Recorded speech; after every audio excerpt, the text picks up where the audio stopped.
Here we are, reasons to believe that gamma rays burst biological evolution. So we go down here. I'll leave this up, you can read it. Evolution.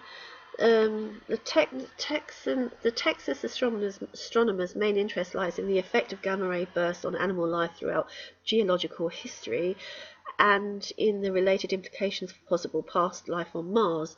They define a biological significant gamma ray burst as a radiation dose strong enough to double the mutation rate in animal species. A lethal dose is 3 to 10 times stronger depending on the animal species. A conservative estimate suggests that Earth has experienced 50 or more lethal blasts during the past 4 billion years. Evolutionists see episodes of mutation rate increased as a good thing. They assume that higher mutation rates spurred the development of a new survivable species from old dying ones. Well, that's just them saying that. However, if the sun acts as a converter, it makes it more friendly to biological matter. If it converts gamma rays into sunlight, it makes it more friendly to biological matter for a start. You're not absorbing pure gamma rays. And here we are, because the sun, they think, does not emit gamma rays, it converts gamma rays into sunlight. So, blah blah blah.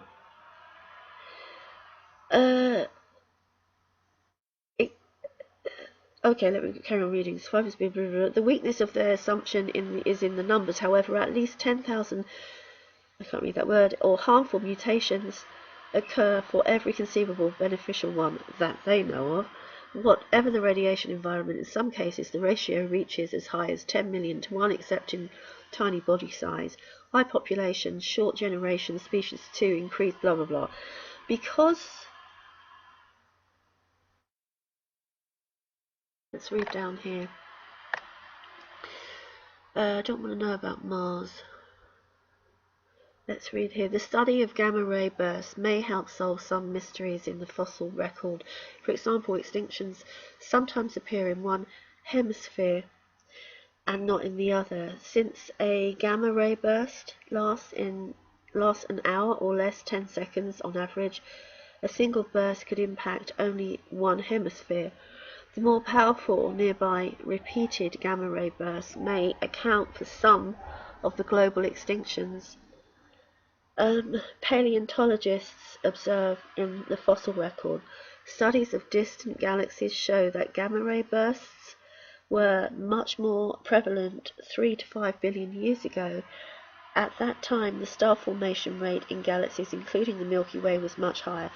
And so they go on. I'm going to leave this link for you to read. They are noticing an increased this energy from galactic center. I can't think of the right words, but it's very strong right now. It's increased over the last few years, and they've really started to notice it. I think it has a part to play in our evolution, and I think it worries them because they have to control everything, including evolution. Harmonics play a part in evolution and DNA, changing DNA, repairing DNA, evolving DNA, and they know it. So I'll leave this up for you to read. If the sun is a converter and it converts these gamma rays into something that is friendly to biological life but still is able to evolve biological matter, then I find that very interesting and something that we shouldn't necessarily be afraid of. But who knows? I know very little about it. I know exactly all I know is what I post. If you know something else, if you have any information about this, please either send me a message on my website or post in the comments section, which will be available underneath this video. Okay, thank you for listening. Ciao.